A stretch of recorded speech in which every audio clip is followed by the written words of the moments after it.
Bonjour à tous, je suis Axel de Diplôme Réussi. Alors dans cette vidéo, je vais te donner quelques conseils pour réviser au dernier moment. Je sais que moi aussi je suis passé par là.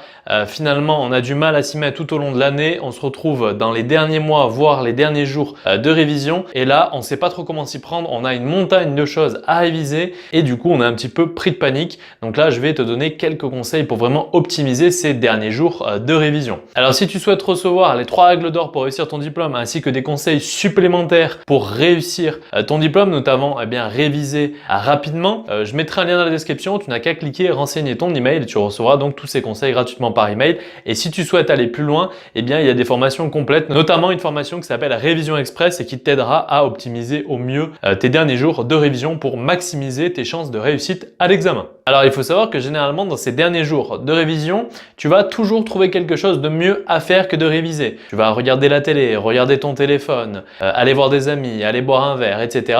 Tout ça parce que c'est un mécanisme dû au stress. Tu vas stresser car tu sens la date butoir qui arrive et du coup tu vas un petit peu essayer de t'échapper de tes révisions. Alors là, pour essayer de contrer un petit peu cet effet, c'est de se dire, voilà, tout n'est pas joué. Dans tous les cas, la date butoir arrive. Le but, c'est d'être satisfait après avoir passé ton examen plutôt que de se dire, ok, c'est fini, foutu pour foutu, et je vais aller boire un verre avec les copains, je vais jouer à la console, je vais regarder la télé, etc. Ça ne sert à rien de réviser. Donc voilà, dis-toi que voilà, tu as encore beaucoup de temps devant toi et le but, c'est d'optimiser ce temps-là. Moi, par exemple, au bac, c'est le dernier diplôme que j'ai passé entre guillemets à l'arrache.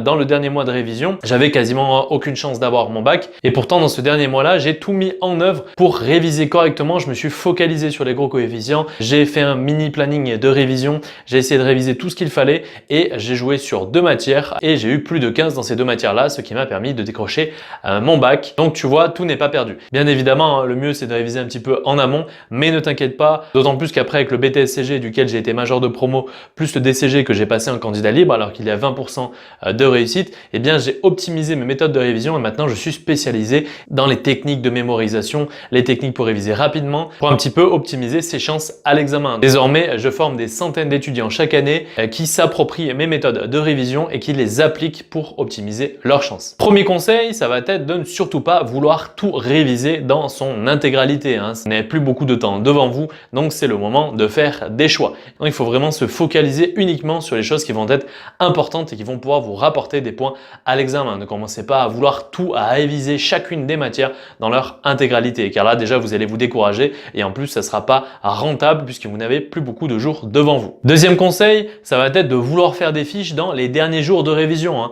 Donc vraiment les fiches, c'est utile uniquement lorsque justement vous êtes dans ces derniers jours de révision puisque vous allez pouvoir travailler dessus. Les relire, travailler dessus si vous avez mis quelques petits exemples d'exercices, notamment pour les matières techniques, mais en aucun cas, dans le dernier mois de révision, c'est pas le moment de faire des fiches, puisque c'est très bien de réaliser des fiches, mais si vous faites des fiches, mais que vous n'avez absolument pas le temps de les retravailler, de les relire et de les apprendre, ça ne sert strictement à rien. Ce n'est plus le moment de faire des fiches. Maintenant, il faut s'exercer un maximum sur des sujets d'examen, surtout pour les matières techniques, revoir la méthodologie, bien apprendre le cours essentiel. Donc pour cela, si vous n'avez pas déjà fait de fiches en amont, moi ce que je vous conseille, c'est d'aller chez le libraire ou alors vous regardez un petit peu sur internet puisque vous pouvez feuilleter aussi des extraits. Vous prenez des fiches déjà faites, vous regardez un petit peu toutes les fiches qui se font, vous prenez celles qui sont le plus adaptées à votre cas et comme ça vous les prenez et vous pouvez directement attaquer et travailler dessus. Comme ça au moins vous allez rentabiliser les derniers moments qui vous restent. Troisième conseil, c'est plus que jamais le temps de réviser efficacement. Pour réviser efficacement, il n'y a pas 36 000 méthodes.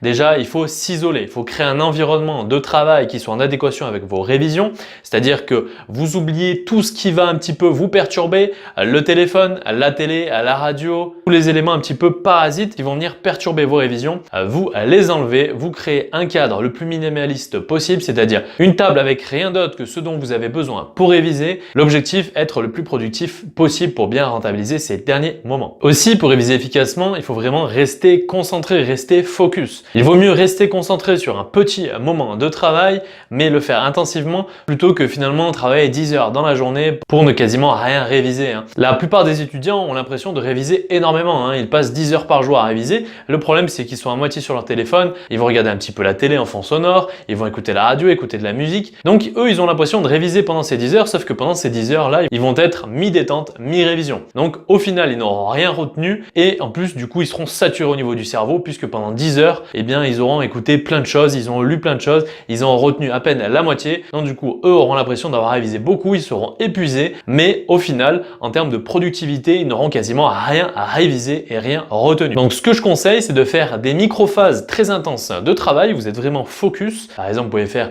des phases de une demi-heure, hein, vraiment très concentré. Déjà, c'est énorme, notamment lorsque vous relisez un cours. C'est compliqué de relire un cours pendant plus de 30 minutes de manière très concentrée, notamment si vous utilisez bien des techniques de mémorisation. Et eh bien, vous octroyez juste après 5 à 10 minutes de détente. Et comme ça, vous faites le travail intense à fond, mais la détente, vous le faites aussi à fond. Comme ça vous évite de faire mi-révision, mi-détente lorsque vous révisez, et lorsque vous vous détendez, finalement, de culpabiliser car vous ne révisez pas. Là, au moins, vous faites les choses à fond, vous révisez à fond les phases de révision, vous les faites de manière intense, et les phases de détente, eh bien, vous ne pensez à rien d'autre qu'à vous détendre un maximum. Comme ça, vous allez voir que ça va être beaucoup plus productif. D'autant plus que votre cerveau va comprendre qu'à chaque phase de révision intense, il y a une phase de récompense juste après, donc du coup, ça va rentrer dans une routine, et finalement, vous allez voir que vous allez vous y mettre plutôt facilement en utilisant ce petit schéma-là. Autre conseil, au niveau de l'alimentation, je vous conseille très fortement d'avoir une alimentation qui soit équilibrée, déjeuner bien le matin, et surtout, éviter tout ce qui va être gras, sel industriel rajouté, sucre industriel rajouté. Moi, ce que je vous recommande, et c'est ce que je faisais pour stimuler mon cerveau et en plus me donner un petit peu d'énergie, c'est de prendre un carreau de chocolat à 85% par exemple. Donc ça peut être pas mal déjà pour vous relancer un petit peu, pour vous remotiver, ça va vous redonner un petit peu d'énergie. Et en plus, hein, pareil que pour la phase de détente, votre cerveau va comprendre que voilà, si vous révisez intensivement, eh bien à la clé, vous avez une récompense qui est là, un carreau de chocolat juste avant la phase de détente. Et donc du coup, ça sera encore plus facile de vous y mettre. Autre conseil, ça va être de ne pas prolonger votre journée jusqu'au soir trop tardivement. Pourquoi? C'est que votre cerveau a un espace de stockage limité dans une journée. Si vous continuez jusqu'à minuit, 1h, 2h du matin à réviser, hein, que vous avez révisé énormément durant la journée, la seule chose que vous allez faire, ça va être de saturer votre cerveau. Hein. Et il y a de fortes chances que vous ne retenez pas les informations que vous allez voir à la fin, ce qui va un petit peu perturber aussi les informations que vous avez pu voir le matin, car là, vous encaissez trop d'informations. Votre cerveau va avoir du mal à tout retenir et à savoir ce qu'il faut retenir ou non durant la phase de sommeil, donc ça ne sert strictement à rien de prolonger votre journée. Le but, c'est de faire des journées productives à chaque fois. Dites-vous que par exemple, vous avez 7 heures de productif par jour. Le but, c'est d'étaler ces 7 heures par jour avec ces phases de travail intense, ces phases de détente, mais de ne pas déborder trop sur le soir, hein, car le lendemain, vous avez une nouvelle journée de révision qui vous attend. Comme ça, votre cerveau aura bien le temps de digérer les informations grâce au sommeil,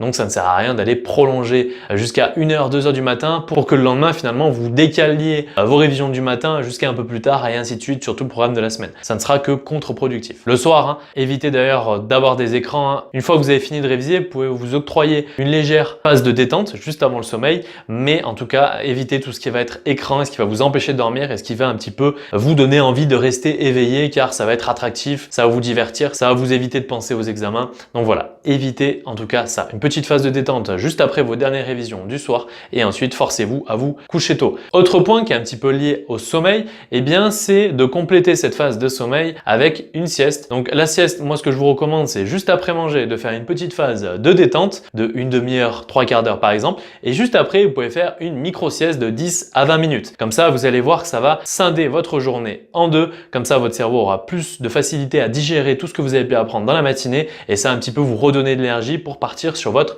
deuxième demi-journée de révision. Vous allez voir, vous aurez beaucoup plus de facilité à tenir un rythme de révision intense sur une longue période. Autre conseil, lorsque vous révisez vos matières, veillez à bien comprendre ce que l'on attend de vous à l'examen. Que ça soit un écrit, que ça soit un oral, regardez la grille de notation, essayez d'analyser un petit peu quelles sont les parties les plus importantes, qu'est-ce qui tombe souvent, qu'est-ce qui ne tombe jamais. Comme ça, vous allez pouvoir centraliser vos révisions sur les choses qui vont être importantes. Pour vraiment vous calquer sur ce qui est demandé. Hein. L'objectif, c'est de faire des copies qui soient exemplaires. Et c'est comme ça que vous allez maximiser votre note. Autre conseil, comme je vous le disais au départ, eh bien là, le but, c'est d'avoir un examen. Pour un examen, eh bien, vous avez plusieurs matières, plusieurs écrits, plusieurs oraux, avec certains coefficients. L'objectif pour vous, ça va être de centrer vos révisions sur les plus gros coefficients. Généralement, vous allez vous focaliser sur 2 voire 3 matières avec les plus gros coefficients. Voilà, hein, le but, c'est d'avoir votre diplôme. Hein, donc, ne perdez pas trop de temps sur de petits coefficients qui ne vous rapporteront que peu de points à l'examen. Là, vous n'avez plus trop le temps, donc il faut vraiment aller à l'essentiel et sur les plus gros coefficients. Aussi, n'hésitez pas à faire des fiches de méthodologie sur chacune des épreuves que vous allez passer. Ce sont les seules fiches qui sont à faire à mon sens dans les derniers jours de révision.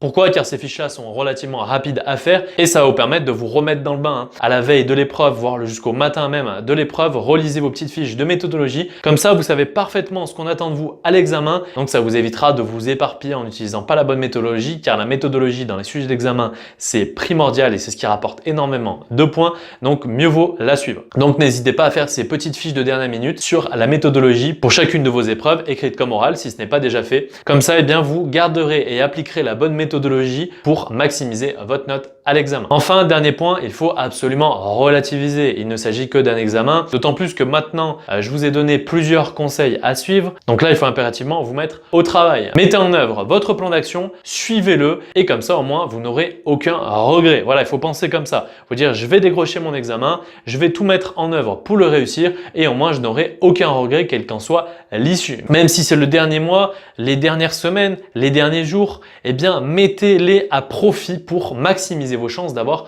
votre examen. Comme ça, au moins, par la suite, vous n'aurez aucun regret. Moi, c'est ce que j'ai toujours fait, que je préparais ou non à l'avance mes révisions. Jusqu'au dernier moment, j'ai travaillé dur et c'est ça qui m'a permis notamment d'être major de BTS-CG et ensuite de pouvoir passer mon diplôme de comptabilité et gestion en candidat libre. Donc voilà, la vidéo est terminée. J'espère que ces conseils vous aideront à optimiser vos derniers moments de révision. Je me répète, si vous souhaitez recevoir les 3 règles d'or pour réussir votre diplôme, mais aussi des conseils et des techniques de mémorisation, il y a un lien dans la description, vous n'avez qu'à cliquer, saisir votre email et vous recevrez donc tous ces contenus gratuitement par email.